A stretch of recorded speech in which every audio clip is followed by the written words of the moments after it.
Ito nga pala yung lalaking nagpilit sa akin magpakasal. Pinilit lang po talaga ako nito magpakasal. Napilit nga lang ako. Bayan eh. Niyaya ako ni Father World na lumabas para i-celebrate ang aming 6th year wedding anniversary. At dahil wedding anniversary naman namin ito ay hindi na namin isinama ang mga children of the world. Ang in-order ko nga isa sa mga paborito ko yung sa steak break at siya naman ang in-order niya ay yung sa Turks. Tapos namin kumain, sabi niya mag-ikot-ikot muna kami kasi may titignan siya. Iyon pala, meron na siyang nasa isip na ireregalo para sa akin. At pagkatapos nga naming makabili ng mga regalo niya, sabi ko sa kanya ay dumaan na kami doon sa shortcut.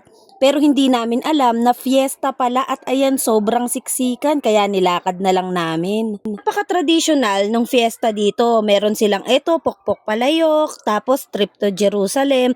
At doon sa mga nadaanan namin na hindi ko na na-video, meron silang mga karo na mga nakadesign. Meron ding banda at higit sa lahat ang inuman sa labas ng kalsada. Siguro nga dahil fiesta ngayon ay pinagbigyan na sila. At habang naglalakad-lakad kami at nanonood ng mga kasiyahan ng lahat, ay nagsabi itong si Father World na kung pwede daw ay dumaan kami sa Angel's Burger, nagutom ata sa paglalakad. Tapos sabi ko sa kanya, sige, tapos samang inasal mo na kainin dahil kakain din ako ng halo-halo. Mag-a-upload ako ng video na kasama siya ay para akong dumadaan sa MTRCB. Ayaw na ayaw kasi talaga niya na makikita ang pagmumukha niya sa mga video ko. Hindi ko alam kung bakit. Ito na nga ang regalo reveal from Father World. Dito ay halatang 30 na ang edad, kaya na-e-enjoy na yung mga ganitong klaseng regalo. Kundi inhaler ang ibibigay, ito namang massager.